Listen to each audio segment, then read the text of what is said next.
All right, let's dive into the world of the collective novel Threshold Runners. Now, this is a place where resistance, it isn't built with weapons or code or anything you'd expect. Nope, it's built with absence itself. Sounds weird, right? Let's break down exactly what that means. So, I want you to picture this, a world of total surveillance. It's all run by this massive corporate network called the Mesh. And you can pretty much think of it as a giant operating system for the entire city, tracking every single thing you do. But, and this is the cool part, in this very world, some people have figured out how to live in the gaps. They move through the city almost like a thought through water. They're there, but they don't make a ripple. And this is where we meet Mira. She's our way into this whole thing. Now, Mira is a courier, what they call a runner. Her job? She carries messages that are way too dangerous to send through the monitored network. I mean, think about it. In a city where literally everything is data, just her physical body moving through physical space, that is the most rebellious piece of tech you could possibly have. Okay, so let's get into the fundamental conflict here, because it's not just about hiding from cameras. It's way deeper. It's a total clash of philosophies between the individual and this all-seeing system.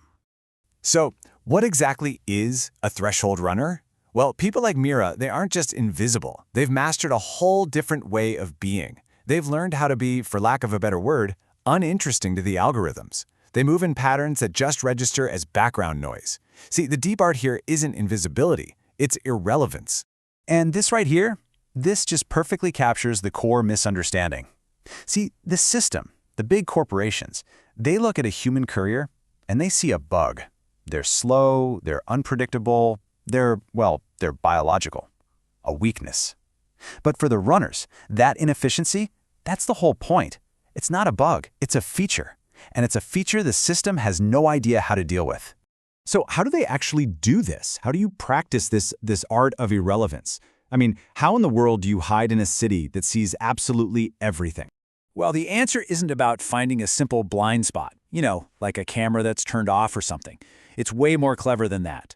It's about understanding the very nature of the system's own blindness, a blindness that it creates itself. And the answer is in what they call thresholds. Now, these are not just your average blind spots. They are the seams, the margins, the silences that are created by the system's own logic. Think about it. Every new sensor inadvertently creates a new shadow. Every new network creates new edges for someone to walk along. Now, this idea from a character named Echo is, well, it's pretty wild. The thought is that the gaps, these thresholds, they aren't just empty spaces in reality. No, the gaps are the reality. Everything we see, the whole monitored world, that's just a thin little layer painted right on top.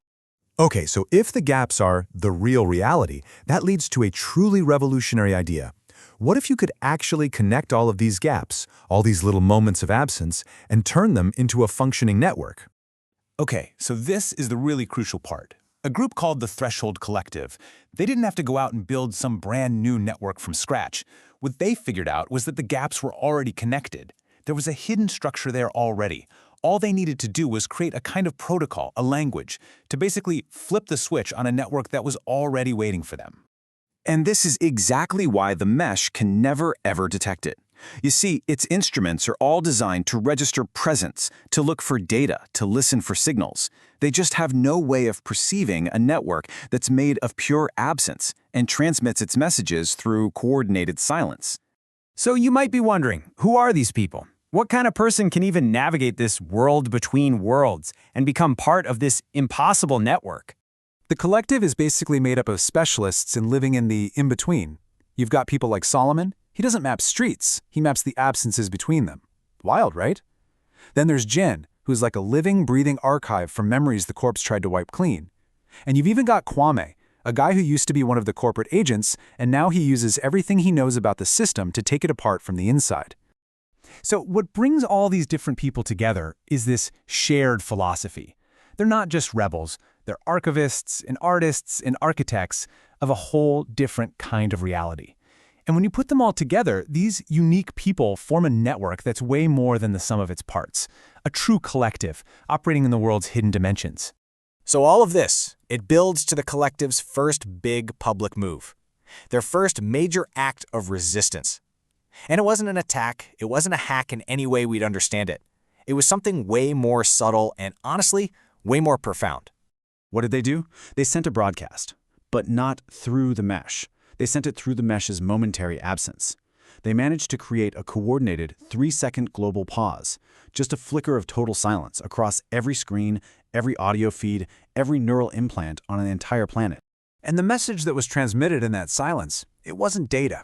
It was a shared experience, a moment of recognition.